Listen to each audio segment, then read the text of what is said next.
Well, actually, on the note of a pipe wire and pulse audio, that's another thing that would be part of the Wayland porting process.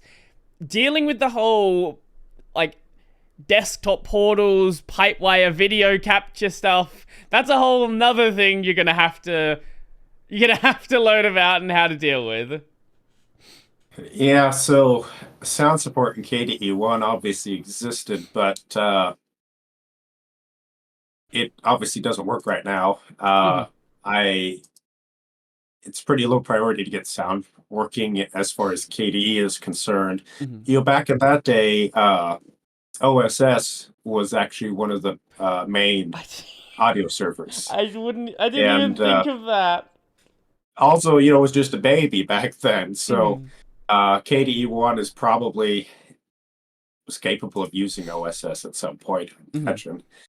But sound, screen capture, those are all really low on the list for now. Sure. I just want to be able to show a desktop, have working clipboard, those basic things, and Hmm. then we can implement from there.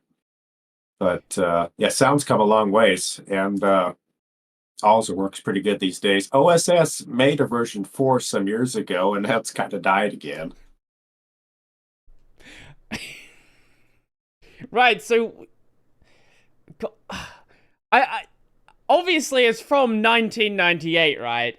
I'm just forget like I if you put a list of things in front of me, I'm gonna realize like, yeah, okay, these are things that are not there. But like as you're going through this, I'm realizing there's more and more and more work that I didn't even consider that would have to be done here.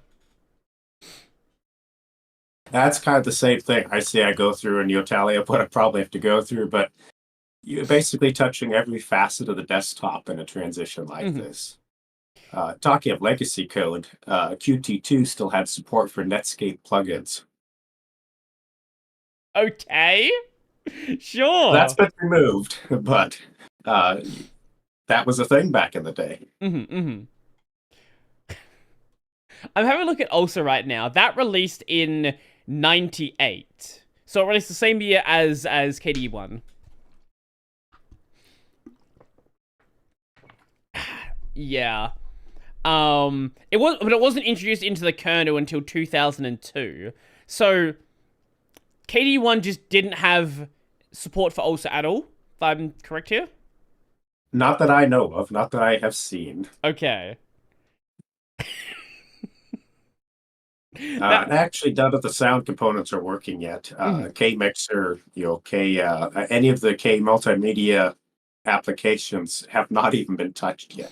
mhm, All mhm. we have is just bass. Right.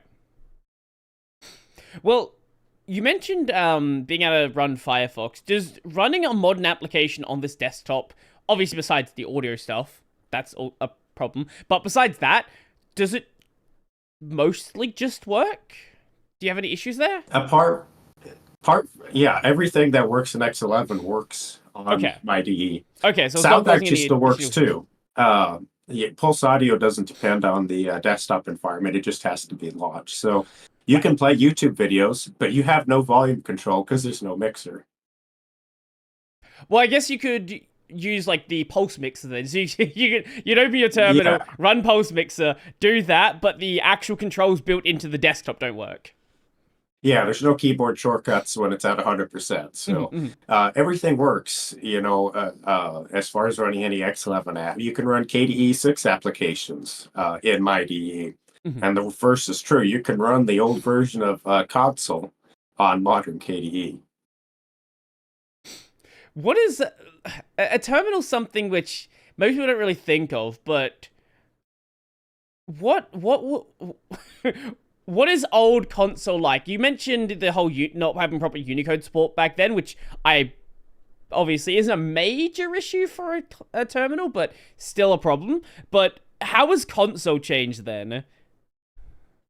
The original terminal in KDE 1 would have been what they called KVT or K Virtual Terminal, I Okay. believe is what it stood for.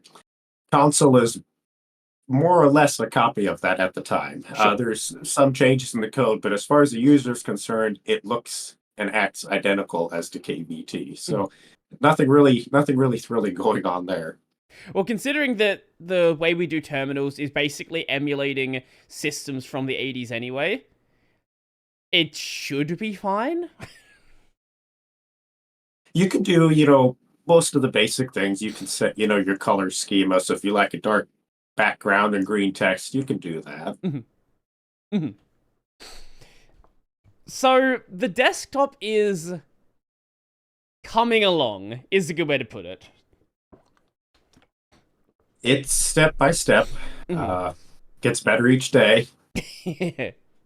So what is your long-term plan for the desktop? If let's say, you just keep working on this, you keep progressing 5-10 years from now, whenever whenever you get bored with the project, what is the end goal you want to get it to? I'd like to work out obviously all the bugs and as it sits. Mhm.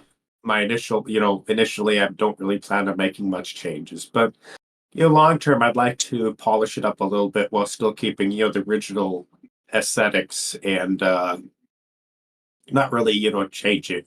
If we want a whole bunch of fancy features, we have modern KDE. Sure. It's aimed at somebody who wants minimalist, undistracting UI, or somebody who's running something old and wants to have a more featured desktop environment. Mhm. In the long run, I'd like to offer some things like in KDE 1. You have your bottom toolbar is Mhm. your menu and your application launchers, but your actual Windows window taskbar is actually at the top of the screen. Mhm. And I'd like to retain that option, but Corel, which is still a company, had their own Linux distribution back in the day, Corel Linux. Mhm. Mhm. And they kind of tried to make it more usable, for Windows users. And one of the things they did was they modified KDE 1 to have all that in the bottom taskbar like it is nowadays. Mhm. And that was actually all open source. I have the source code for Corel's modification. So eventually I plan to integrate that so you can choose either the classic KDE 1 layout or you can have a more modern all at the bottom layout. Mhm. Uh, also plan some updates to the file manager. Again, probably going to borrow from Corel's code where they did some improvements to KFM because it's really basic. Mhm. Uh, so some basic quality of life things like that, making so you get notifications. That doesn't exist in KDE 1. There's no notification area or dock per se. Well, yeah, that Uh, I believe the notification protocol is based off of what KDE did, like the one part that's part of Free Desktop. But I don't know when they first created that. Probably like KDE 2 or 3.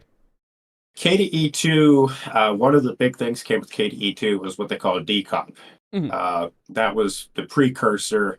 I'm not sure if dbus was based on it, but that was inter-process communication for the desktop, Mhm. and that hung around all the way through KDE 3, and obviously Trinity still uses it, but we have dbus now, so Mhm. we'll probably try to integrate that within some reason. Mhm. Mhm. Okay.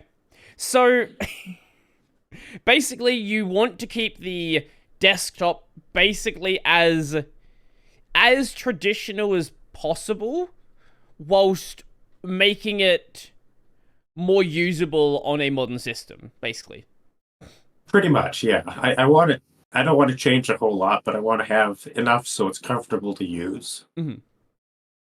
That's fair. That's fair. I can I can respect that. I can respect projects that want to take an old version and then turn it into something new, like a cinnamon, for example. But I think it is really cool that you just want to keep this old experience alive. Like that is really cool to me.